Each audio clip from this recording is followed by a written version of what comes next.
Sveiki, laba diena, dar kartą susitinkame. Iš tikrųjų, gal labai keista, bet iš pat pradžių paprašysiu. Prenumeruokite, jeigu jums įdomu, kai mes kalbėsime dvi klasės draugės, iš tos pačios mokyklos, iš tos pačios klasės. Mokyklą mes baigėme 76, jei gerai prisimenu. Ir mes šnekėsime daugiau apie problemas, kurios liečia žmonės su tokios spalvos plaukais kaip mano ir mano draugės, tai yra žilų žmonės. Bet mes, aišku, nesikoncentruosime vien tik tai į mūsų bėdas ar dar kažką, bet kartais ir šiandien tame tarpe mes truputėlį šnekėsime apie stereotipus apie mūsų kartą. Kaip mus mato kartais ir tada galim net ir pagalvoti, o kodėl mus taip mato, gal kažką reikia savyje keisti. Bet iš tikrųjų labai prašome, prenumeruokite, jeigu patinka, palaikinkite, žinote, uždėkite tą, kad patinka man, nes iš tikrųjų mes tiesiog rasime daugiau publikos ir mes tikrai nesiruošiame kažkaip konfrontuoti ar ką, ir tai bus tokios laidos, kurios labiau jūs nuteiks tam kasdieniam gyvenimui, bet kartu atkreipti dėmesį ir į gilesnius dalykus ir pasijuokti kartu ir pažiūrėti, kaip viskas vyksta. Na ir atiduodu žodį Rasai, jinai papasakos, kokia šiandien konkrečiai tema. Žodžiu, idėja yra šiandien pakalbėti apie pagarbą, kas tai yra, apie pagarbą įvairioms kartoms, ne tik tai vyresniai kartai, bet ir įvairioms. O mintis ta kilo dėl tokių, sakyčiau, keistokų įrašų. Juos man parodė Aušra paskaityti. Vienas buvo Andriaus Tapino čia prieš kokį mėnesį, o kitas Algio Kriščiūno jau prieš gerus 3 metus. Mane labai nustebino, kai aš ten radau labai panašaus požiūrio. Ir tada man toks kilo klausimas, kaip būna sakoma, kad 1 kartas yra siektinumas, 2 kartai yra sutapimas, o 3 kartai tai yra dėsningumas arba tendencija. Tai man kažkaip tai kyla klausimas, ar čia tik sutapimas, ar čia jau ryškėti tendencija. Dabar paaiškinsiu, apie ką eina kalba. Žodžiu, tai yra, dabar pasakysiu frazę iš Andriaus Tapino teksto. Kas lengviau, įtikinti jauną žmogų, kuriam visas pasaulis po kojomis ir galvoje švilpia šimtai minčių Lietuvos 2040-mečio ir 50-mečio 40-50-ųjų idėja, ar viskuo nusivylusiam vyresniajam pažadėti tvirtą ranką ir pakeltas pensijas.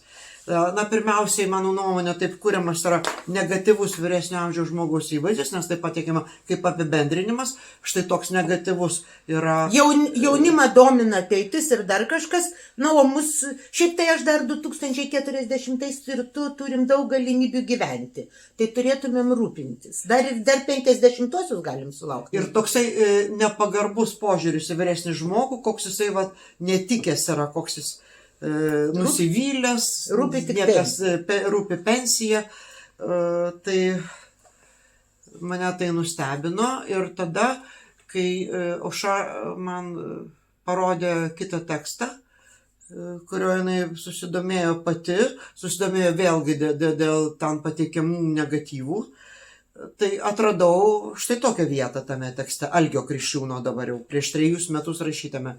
Teko sutikti tiek ir tiek senų surūkusių bezdalių, kurie per savo 100 metų nieko kito neveikė, tik ėdė kitiems nervus, kamavo žmoną, lupo vaikus ir aplinkui skleidė visai ne išmintį, o savo užsispyrusią kvailybę.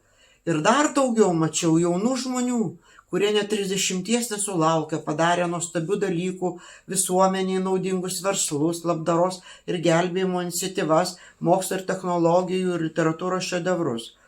Tai čia ir vienoje ir kitoje vietoje yra pateikiami tokie apibendrinimai vyresnės ir jaunesnės kartos, tai yra vyresni bezdaliai, užsispyręs, laukiantis griežtos rankos ir pensijų.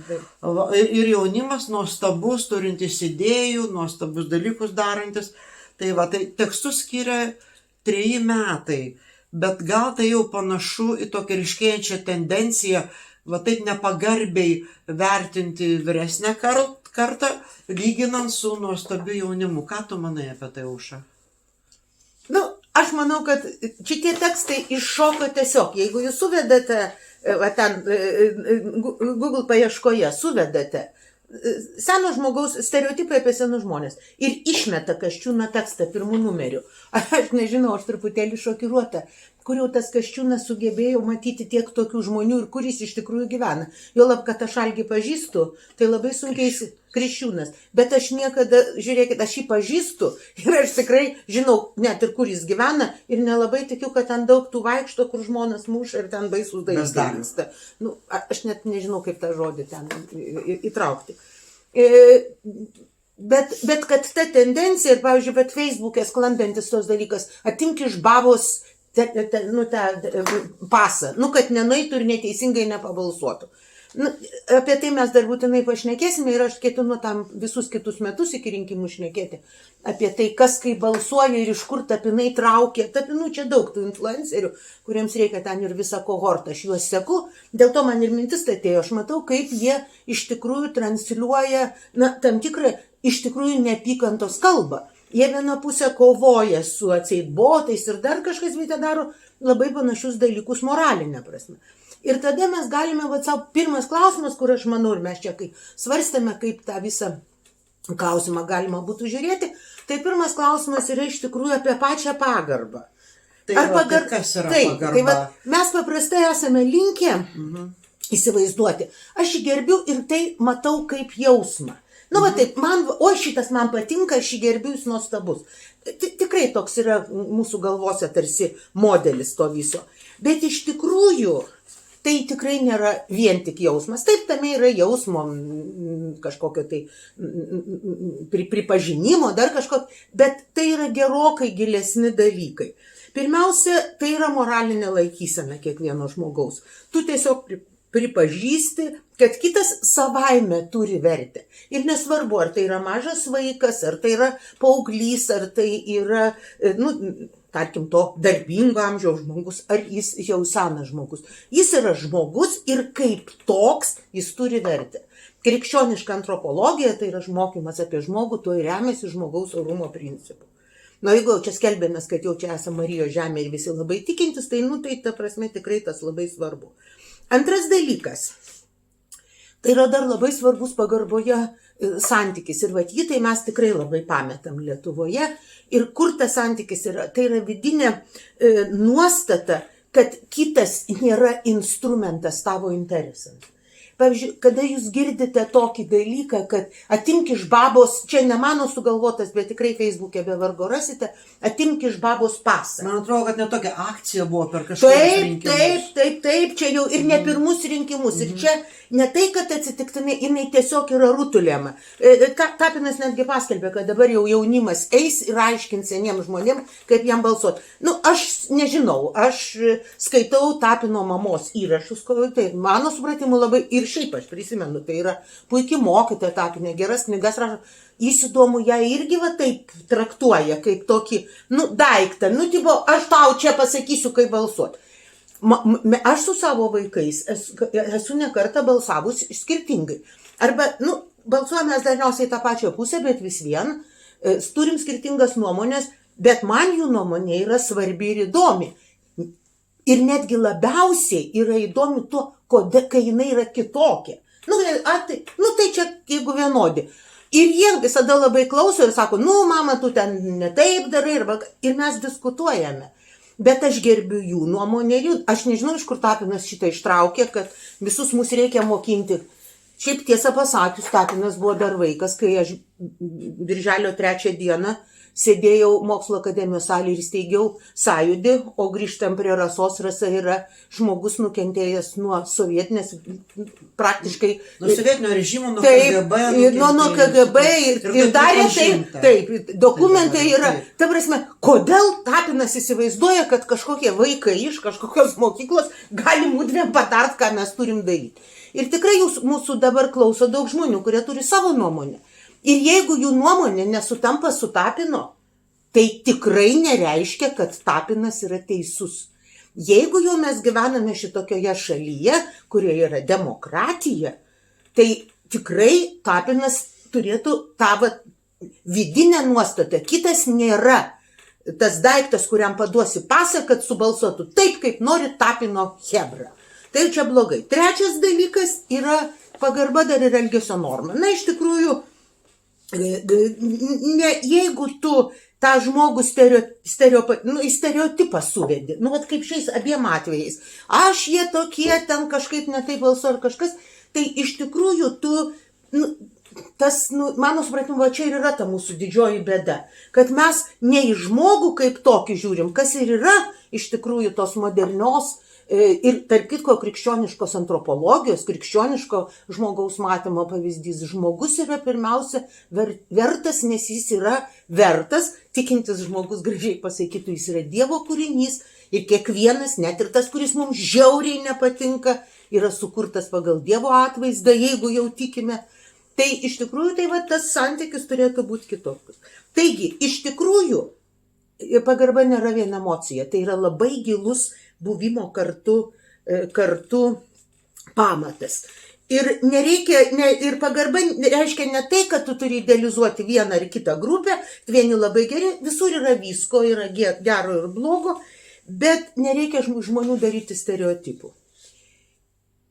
Ir tada galima iš karto iškelti tokį klausimą ir paklausime Rasos, kaip jinai tą pagarbą žiūri ir tuo pačiu kito klausimu. O tai jeigu mes turime, kaip tau ten atrodo, tai ką aš kalbėjau, kaip tu tą pagarbą suvoki, bet tas klausimas būtų, tai kokiu moraliniu pagrindu, kokiais principais mes turėtumėm tą santykį tarp kartų nustatyti?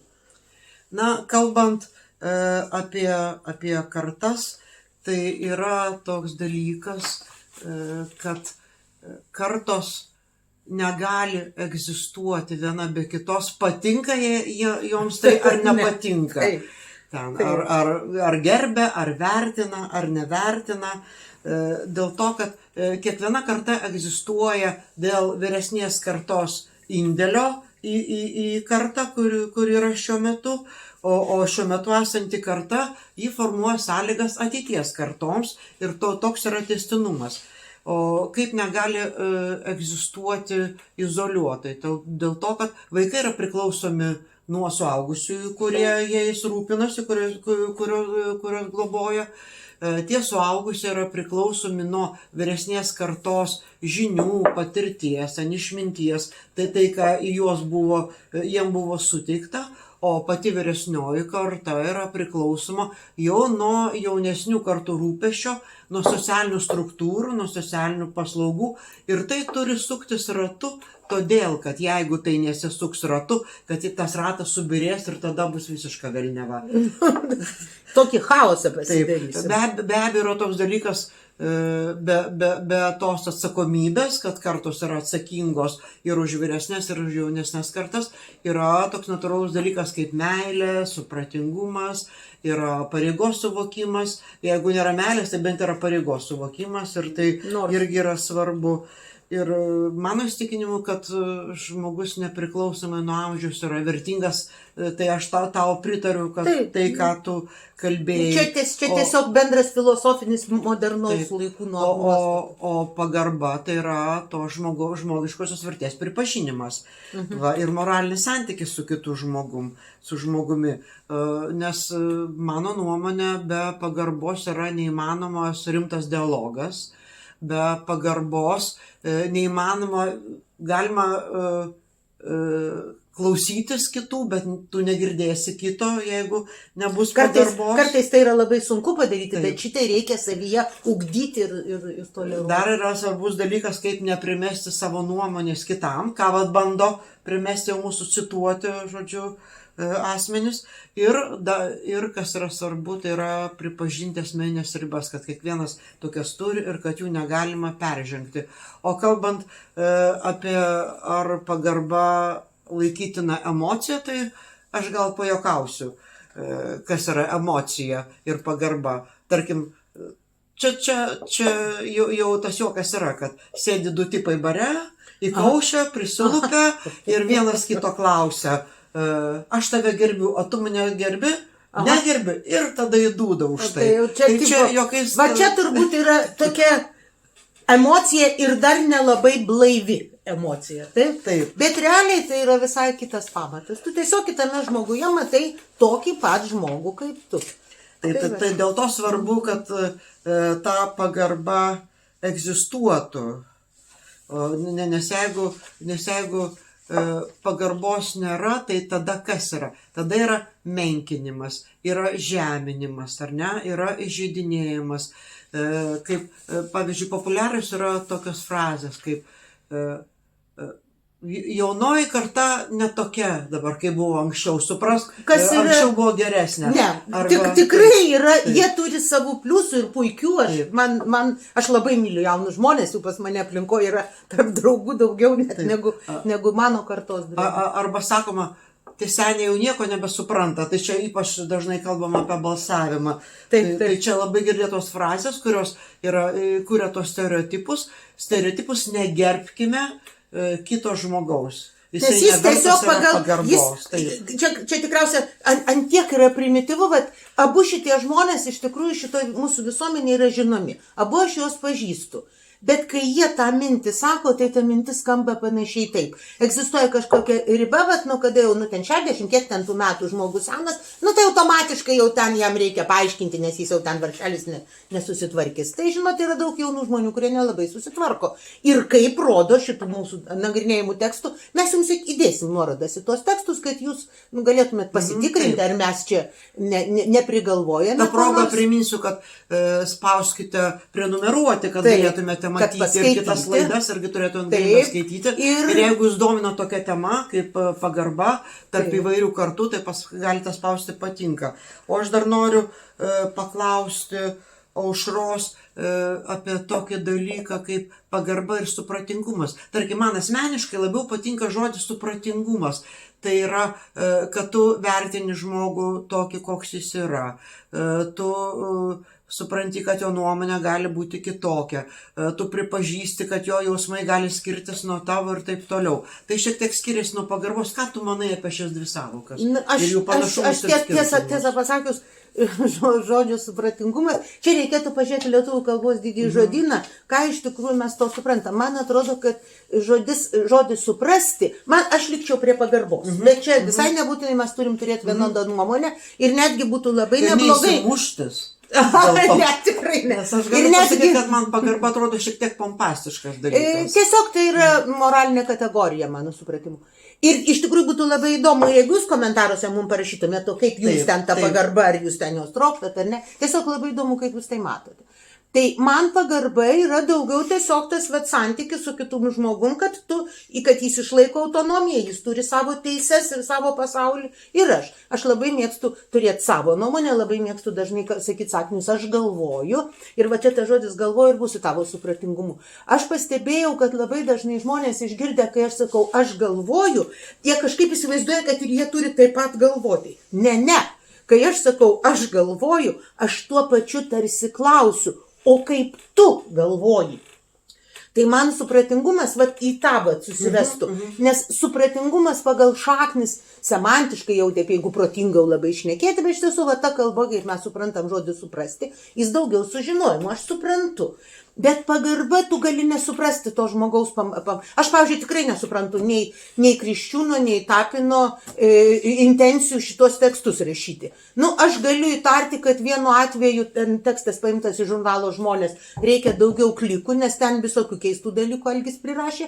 O antru atveju tai yra tam tikra visuomenė kūrimo erdvė, kuri kuriama yra skatinama ir kuri beje yra daugelio mūsų dabarties problemų, nes tai senokai vyksta įtampos židinys, kada mes tą plyšį tarp kartų tokiu būdu darom. Tarsi jauniems žmonėms sukuriam. Tai yra labai negeras dalykas, apie kurį aš kalbėjau, kuris gali baigtis velniava. Kuris gali baigtis į tokią velniavą, kad ta velniava bus vienos ašaros visom kartom. Ta prasme. Tai man iš tikrųjų, bet aišku, iš karto galima iškelti tokį klausimą. Rasa tai sakė, kad tas klausimas jai nelabai patinka, bet man atrodo, kad jis yra ganėtinai svarbus ir jinai pati pateikė po to labai neblogų pavyzdžių. Ar vis dėlto mes pagarbą turėtumėm sutapatinti su veiksmais? Pavyzdžiui, ar jeigu mes matome kažkokią, kad ir nesvarbu, seną, jauną žmogų, bet jo veiksmai mums nepatinka. nu, jis kažką netaip daro. Taip, kaip mes suprantame, kad tai yra, kad tai gali būti tiesiog atvirai matom. Ten jaunas žmogus, ten senas žmogus stumdo, senas žmogus rėkia ant vaiko. Čia visai ne apie kartas, apie tam tikrą žmogaus, konkretaus žmogaus, nesvarbu kokio amžiaus, elgesį.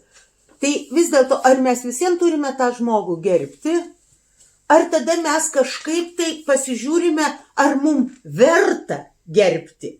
Tai yra, mes pirmiausia įvertinam jo, tada šitą gerbiu, šito ne. Ar čia, tu matai kokią nors įtampą ar ne?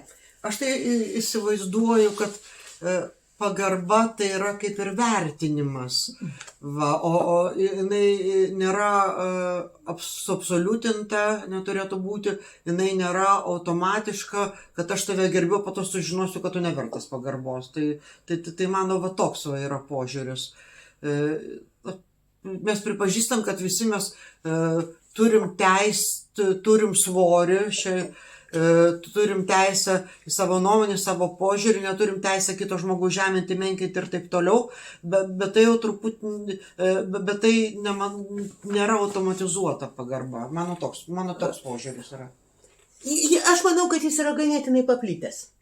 Ta prasme, aš panašiai taip visą laiką jaučiu iš viešosios erdvės. Vėliau, jeigu įdomu, pasakysiu pavyzdžius. Tai pasakyk pavyzdį dabar, o po to jau mes pašnekėsim, aš tada savo pasakysiu. Jo, pagalvoju apie tai, kad, tarkim, ar ne, tėvai netvarkingai gyvena, iš jų atimamos teisės, vaikai auga arba globos namuose, arba svetimose šeimose, dėl to, kad jie buvo neprižiūrėti elementariai. Ir tada tie vaikai suauga ir tėvai tada pradeda reikalauti, kad juos gerbtų tie vaikai, kurie juos pametė tiesiog, kuriuos jie pametė tiesiog. Tai aš manau, kad čia yra vertinimas. Ar jie verti pagarbos nuspręs vaikai, bet greičiausiai nuspręs, kad ne. Tai viena tokia situacija, o kita tokia situacija irgi pagalvojau, čia yra susiję su pensijomis, kurios čia neretai yra pabrėžiamos. Tai tarkim, žmonės visą gyvenimą vengia mokėti mokesčius. Vienaip kitaip išsukinėja ir kai ateina pensinis amžius ir kai pradeda gauti pensiją, mato, kad ta pensija yra maža, tada jie pasipiktina, pradeda reikalauti orios pensijos. Pagarbos ir orios pensijos, kitaip eis su šakėmis prie Seimo. Tai va, ar tokie žmonės apibendrintai ir automatizuotai verti pagarbos, irgi sakyčiau, kad ne. Tai va, aš remiuosi tais pavyzdžiais. Aš gal nemoku abstrakčiai to pasakyti. Ne. Tai mano pozicija yra remiantis va tokia konkretika yra. O kaip tu manai? Ta konkretika yra labai gyva. Aš tikrai manau, kad jeigu mums reikia vertinti žmogaus elgesį, pavyzdžiui, to, kuris netinkamai žiūrėjo savo mažučius vaikus, gėrė ten į kalėjimus pakliuvo, aš tikrai tokių pavyzdžių žinau ir skaityti moku ir viskas, bet čia nėra, iš tikrųjų, kai mes kalbam apie tą pagarbą kaip moralinę kategoriją, kaip kažką tai, kas visuomenę formuoja, net ir šitas žmogus, jisai kaip žmogus turi jam suteiktą pagarbą. Pagarba šiuo atveju yra tokia bazinė kategorija, o vertinimas, kaip mes žiūrime į tą konkretų žmogų. Pagarba tarsi kyla iš to, kad tu esi žmogus, o jau jo ir tada tu vertini elgesį. Čia panašiai kaip vėlgi krikščionybėje Dievas myli visus vaikus ir patinka kam ar dabar klaikiai kam nors nepatiks. Ir toks ginčas beje buvo su popiežium Pranciškum, kai jisai sakė, kad ir Rusijoje yra žmonės ir jie yra tokie pat Dievo vaikai. Aš net nenoriu sakyti, kad ir man tas baisus vadas yra dėja Dievo vaikas, tai čia nebe mūsų kompetencijai. Tai kaip žmogus jis turi tą pagarbą orumo prasme. Bet mes tikrai turime teisę vertinti. Ir vertiname mes pagal atsakomybę, pagal tai, kas darė. Ir vieną mes vertinam neigiamai, kitą teigiamai. Vertinimas yra kintantis dalykas. Kartais netgi tas pats žmogus, yragi tokių ir nusidėjėlių, galų galia net ir šventam rašte, kai jau Kristų nukryžiuojagi, šalia jo yra du plėšikai. Taip? Ir jiems atleidžiama už tai, kad jie, dėl jų santykio su išganytoju. O pagarba yra principinis principas. Aš galiu iš asmeninės tokios tikrai žmonės, aš tą labai, žinai, kada pajutau, aš tikrai kovojau ir tikrai kovosiu su visokiais maršistais. Nu, ten, kada turi žmonės, ten 2-3 žmonas, ir ten Stambulo konvencija jiems ten kažkoks blogis. Arba žmona meilužiai dar keletą nesantokinių vaikų. Taip, bet jie už tradicinę šeimą ir jau jie yra gėris. Tai aš iš jų juokiausi ir juoksiuosi. Aš juos gerbiu jų teisę kalbėti, gerbiu jų teisę turėti tą nuomonę priimti, bet gerbiu ir savo teisę pasakyti, ką aš apie tai galvoju. Aš nieko gero apie tai negalvoju. Kaip aš nieko gero negaliu galvoti apie žmonės, kurie sugalvoja, kad skiepai žudo. Nu, nes neduoti Dieve, dar šitie žmonės, kur nors netoli manęs gyvens, vertinant mano amžių arba vaikus, tai gali dar ir nužudyti tave. Norėčiau įsiterpti. Taip. Aš tai sakyčiau kitaip. Aš tai sakyčiau, negerbiu jų teisę, ten turi savo nuomonę. Aš pripažįstu teisę turėti savo, kiekvieno žmogaus teisę turėti savo nuomonę, kaip yra ta tokia skraidanti frazė, kad ir kas būtų, aš ginsiu tavo teisę turėti savo nuomonę, kad ir kaip man ji nepatiktų. Bet ta žodis, kad gerbiu teisę turėti nuomonę, aš tą žodį išbraukčiau. Jeigu, čia vėlgi, aš manau, kad mes labai gražiai čia su tavim diskutuojam vienu aspektu, kad tu šito, mano tiesiog profesija tokia, aš vis dėlto tuos religijos mokslus baigiau ir turiu religijos filosofijos laipsnį magistro.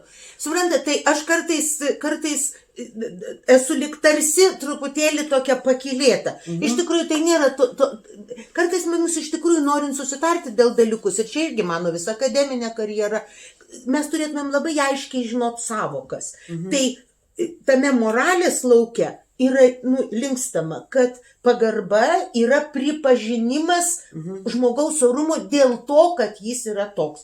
Aš labiau čia būtent akcentuoju tą gal krikščionišką lauką, nes pagal religijas dar skirsis dar kažkaip, bet visada yra tai yra tiesiog taip, tai yra bazinis toks pamatas, ant kurio mes toliau kūrėm civilizacijas. Civilizacija atsiranda tuo momentu, kada jinai pradeda pripažinti kažkokius bazinius dalykus. Ir kodėl šitos mes tekstus ištraukiam, tą ir vieną ir kitą, juose tie baziniai principai yra iš esmės pažeisti. Tiem žmonėm visiškai neįdomu, kiti žmonės, pavyzdžiui, aš tikrai norėčiau paklausti ir Algio, ir Andriu, o čia, jeigu taip apie jūsų tėvus, o kaip jūsų mama jaučiasi? Taip, tokie apibendrinimai. Aišku, man vienodai, ką jie apie mane galvoja. Bet yra daugybė kiekvienoj kartoj žmonių, kurie neverti šito. Ir kita vertus, taip gali labai nepatikti, kaip jie balsuoja. Bet man kaip žmogui ir Žemaitaitis, ir Tapinas yra žmogus pirmiausia. Jie abu klystantis, abu galiu nesutikti, bet čia yra tas pagarbos kaip bazinio pamato. Bet vertinti mes jau galim visai kitaip. Ir vienam pritarti, kitam nepritarti ir turėti kažkokią tarpinę nuomonę. Tai aš gal daugiau šiuo atveju atlieku tą vaidmenį, sudėkim į savokas tai, kas juose turi būti, ir tada mes tiesiog lengviau susitarsim. Tai nėra prieštaravimo, bet tiesiog susitarimas. Ką po kokiu žodžiu? Dabar aš noriu tokią įdomesnę temą paliesti, kuri taip yra su pagarba, gal ne visai konkrečiai susiję, bet jinai yra tokia gana intriguojanti. Vieną kartą išgirdau tokį klausimą. Jis buvo ne man užduotas, bet man pasirodė įdomus. Ką tai reiškia frazė garbaus amžiaus žmonės? Garbaus amžiaus žmonės, tai įvardėjama, kad tai yra vyresnio amžiaus žmonės. Ir ta moteris, kuri klausė, sako, aš nesuprantu, o tai ką, jaunesni yra negerbtini, ten vidurinė karta negerbtina, ar jaunesnė negerbtina, kad tik tai vyresnė karta yra garbaus amžiaus, o kiti jau negarbus, negerbtini, neverti pagarbos. Ir aš tada pasižiūrėjau žodyne, kas yra žodis garbingas, garbus, tai kas yra garbus. Ir tada radau tokį. Garbus tai yra būdvardis apibūdinantis asmenį ar dalyką, kuris yra garbingas, gerbiamas, doras ir vertas pagarbos. Yra pagrindinės reikšmės, tai yra garbingas, vertas pagarbos. Toliau senesnės reikšmės yra tvarkingas, švarus ir dar viena reikšmė yra garbanotas. Oi, to nežinojau. Taip. Garbus, tai todėl mane domina, kadangi žodžiai tas garbaus amžiaus žmonės paprastai taikomi apibūdinti vyresnio amžiaus žmonės, tai aš taip irgi su nedėliu sarkazmu paklausiu, tai išeina, kad jauni ar vidutinio amžiaus žmonės nėra garbingi, ten orus, padorus, tvarkingi ir net negali būti garbanoti. Aš kai išgirstu garbaus amžiaus žmogus, man iš karto toks, palyginimas. Mes turbūt visi šitą esam pergyvenę, kai tau yra koks 17 metų. Ir tu matai žmogų, kuriam kai 25. Toks pagyvenęs, ar ne? Garbaus. Ai, kažkoks tai toks. Aš vieną kartą sėdėjau ir 30 metų beveik senatvė. Taip, jau, ten, aš tokia visai, netiesiogiai mūsų šeimoje, bet veiksmas vyko mūsų namuose ir viena tikrai labai miela moteris ir jinai sėdi ir svarstė, sakė, mamai 50 metų, jai tuo metu buvo kokie 23-24 studentė baiginėjanti mokslus, mamai 50 metų, jau jubiliejus, Dieve, sakė, visiškai nežinau, ką jai nupirkti dovanų. Sako, žinai, kaip toks žmogus, gal akinius, daugiau turbūt jau sako, nieko nereikia. Tai mano mama, kuri tuo metu jau turėjo daugiau negu tu 50 metų, bet jau irgi panašaus amžiaus buvo, čia tiesiog kartu jinai jai pasakė. Nesakysiu vardo, kad neišlystų, bet žinau, sakė, kai tau ateis 50 metų, aš tau akinius padovanosiu. Tarp kitko, mano mama sulaukė tos moters 50 metų ir mes labai juokėmės, nes sakė, tai dabar jau viskas, jau dabar tau tik akiniai. Tai toksai, mes tą garbų kartais kažkas, kas už mus vyresnis, ir jau kažkoks, ten vyresnis. Garbus. Aš manau, kad čia, savaime tokios yra, čia turbūt neigiamos nėra tos nuostatos, nei teigiamos labai nuostatos. Bet man keistas tas posakis. Posakis yra vyresnio amžiaus žmonės ir vyresnio amžiaus. Ir tikrai nevertėtų jų supainioti su pagarba. Garbus tai nėra pagarba. Garbus tai tikriausiai vis dėlto apie amžių yra. Ir mes kažkaip... Ir nepagarbanas. Ir nepagarbanas, tas tikrai labai. Nes, žodžiai kinta, jų prasmės keičiasi, einant kalbai. Čia dėl įdomumo įtarpio. Ne, tai tikrai puikiai detalė. Ir einant laikui, savokoms suteikiamas kitas turinys ir mes tada pabėgam trupučiuką. Tai iš tikrųjų savaime senatvė yra, garbus amžius, bet garbus amžius gali būti ir labai vaiko, vaikas. Tiesiog, jisai kaip toks. Bet pagarba kyla ne dėl amžiaus, ne dėl to, kokio amžiaus yra žmogus. Ir gerbtinas yra bet kokio amžiaus žmogus. Ir geriau, kad svarbus yra bet kokio amžiaus žmogus ir visos gyvos būtybės yra svarbios.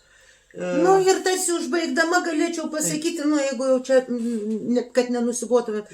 Ir svarbiau tada turbūt kalbėti ne apie garbų amžių, svarbiau kalbėti apie garbingą elgesį. Ir tada lengviau pažiūrėti, ar vaikui 5 metai ir jam 85, ar jo elgesys yra pagarbus. Nes iš tikrųjų 5 metų vaikas gali būti ten mėto daiktus kažkur parduotuviai, nei tu ten jį pulsi kažkaip bausti, nei ką, bet jam galima ir pasakyti, kad žinai, tu kitiems žmonėms trukdai, ir mokyti būti.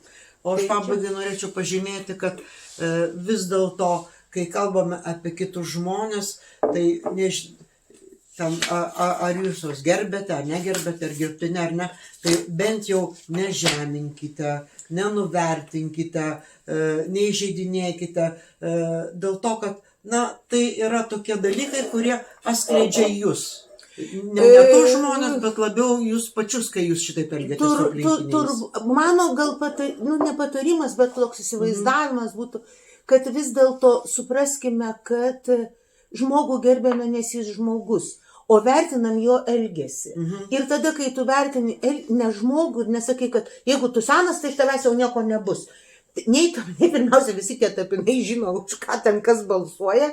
Bet, iš kur jie ištraukė, kad ten jau jeigu jaunimas ateis, tai nebus, aš visai konkrečiu atveju galėčiau papasakoti, kur visai priešingai yra, bet visai nesvarbu šiuo atveju. Logika yra tokia, tu turi išgerbti žmogų, O vat vertini tu jau jo poelgį. Ir jeigu tu vertini jo poelgį, tu tarsi atveri erdvę, kad žmogus gali tą poelgį pakeisti. Net žmogžudys gali, ir tą rodo istorija, pasikeisti. Gal tai nėra taip paprasta, taip toliau, bet ta humanistinė nuostata, tas modernaus amžiaus toks dalykas, jis iš tikrųjų tuo pagrindu ir paremtas. Taip, taigi mes čia pasidaliname savo požiūriais, savo nuomonėmis. Bet labai įdomu, kaip jūs galvojate. Taip, mes dabar norim paprašyti, kad rašykite komentaruose, ką jūs manote, nes mums labai svarbios yra visos nuomonės. Mes tikrai perskaitysim viską. Taip. Ir po to, jeigu kas, galėsime padiskutuoti ir pasižiūrėti, kaip mes matome. O šią laidą mes jau dabar baigiame. Laida, kuri vadinasi Žilalaidė, tai nuo mūsų plaukų spalvos ir nuo mūsų amžiaus yra skirta visiems, kurie yra jau vyresnio amžiaus. Ir jauniems žmonėms galbūt yra įdomu, kaip mes tie seni balsuojame ir galvojame. Ar tikrai verta bus jau taip mokyti mus mąstyti? Ką galvojame, kuo gyvename ir taip toliau, todėl visus kviečiame prenumeruoti. Taip, mums bus labai malonu. Ir jeigu laida sudomina, spausti patinka. Ir tada iki kitų susitikimų Žilalaidėje. Labai lauksim jūsų ir labai lauksim komentarų. Sėkmės!